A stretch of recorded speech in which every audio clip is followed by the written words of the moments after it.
We got invited down my first year.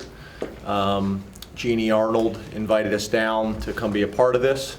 We wanted to bring a few players, was kind of the invitation, and the more we thought about it, it just made sense to bring the whole team. With us kind of where we're located, it makes it challenging because when I was in Nashville, the Children's Hospital is right there. If you're in Philadelphia or Pittsburgh or whatnot, but having an opportunity to do something like this, it's connected obviously to Penn State with the Children's Hospital and the university as a whole. So it just made sense. It really does. We can come down. It's not a great deal of our time, but I think we have an opportunity to make a big impact. And it's one of those things, I think, at first when the guys hear about getting on a bus for 2.5 hours and then coming down and then going back, once they all came that first year, they got it. And then I think the other thing is when you bring 105 guys like we have this year, you're able to touch so many lives in such a short period of time. You're able to kind of bombard the hospital with as much positive energy and enthusiasm as you possibly can. It makes sense. It's good for our guys. It's good for Penn State. It's good for the community. But most importantly, it's good for the kids that are in here fighting tremendous battles and challenges. Whenever you do anything when it comes to community service, or you're doing things with kids that are fighting tremendous battles and challenges, I think it puts things in perspective. I mean, ultimately we're playing a game. That's really what it is. Obviously we take it very serious, and the opportunity to use the game of football to teach life lessons and to educate our players and those types of things. But coming to a hospital like this and seeing families and seeing kids that are really fighting true battles, and that we can be hopefully a bright light or a bright moment for them. I think for our guys, it does put it in perspective a little bit. So how blessed we are and how appreciative we should be for the opportunities and for the things that we have at Penn State and that we have in our life in general. What's it like to watch them interact with these kids? I mean, some of them are so young.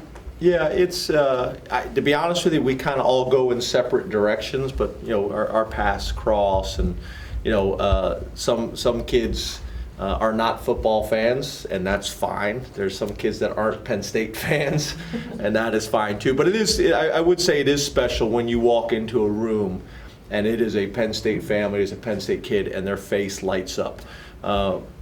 The most important thing is people understanding that we are here to have a positive impact and bring energy and let them know that there's hundreds, if not thousands, of people that are caring for them and supporting for them and praying for them. Obviously, it carries a little bit more weight when it's a Penn State kid and a Penn State family, or even a football fan. You can walk in and the face lights up and takes them away. I think it's probably a really good escape for them for a small period of time. And to me, that's what it's all about. Hey James, where did you kind of learn this whole message as a coach? Was there some experience you had going back where you saw someone else do it? I think a couple things. First of all, I'm a very, very empathetic person. I have to mentally prepare myself to come here because my wife makes fun of me. You guys have heard me say this before. My wife makes fun of me because I cry about commercials and stuff. So that's just kind of who I am. But to be honest with you, there's people that have had much more challenging upbringings than me.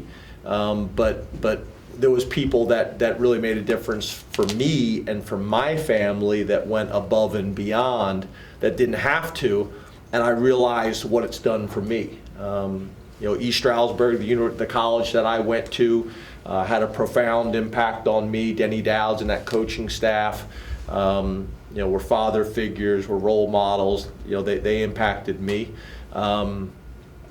People in our community helped my family at times when we really needed it, where my life would have went in a completely different direction if people didn't step up. And that happened at critical points in my life along the way. And I always said, if I ever had an opportunity to make a difference in someone else's life and give back, and then when you're in a position like this and you have a tremendous platform, and there's power in numbers. So when you can bring 105 250-pound to 350-pound guys and just engulf a hospital with energy and passion and enthusiasm, you know, it's special. So I'm someone that empathizes, and I'm someone that remembers. I remember the moments and the people and the things that shaped me. So that's probably why.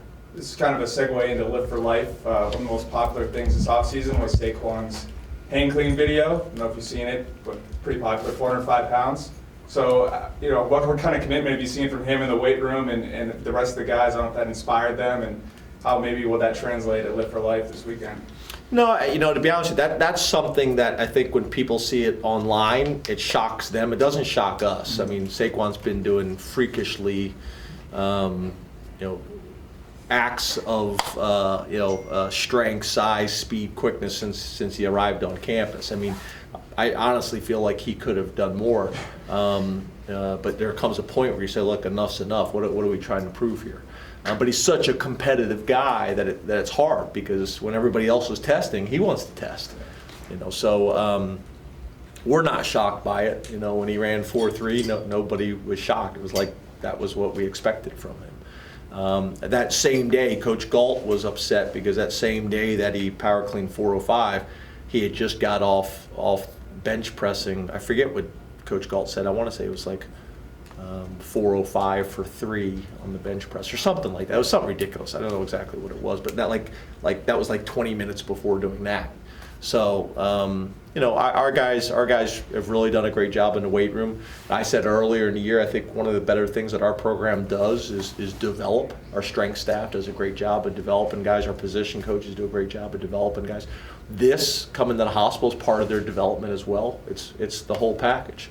But no, we're not shocked or surprised by anything that Saquon does. And I think Saturday will be a great event. You know, it's something that I think we do as well as anybody in the country. Live for Life, it's a national organization.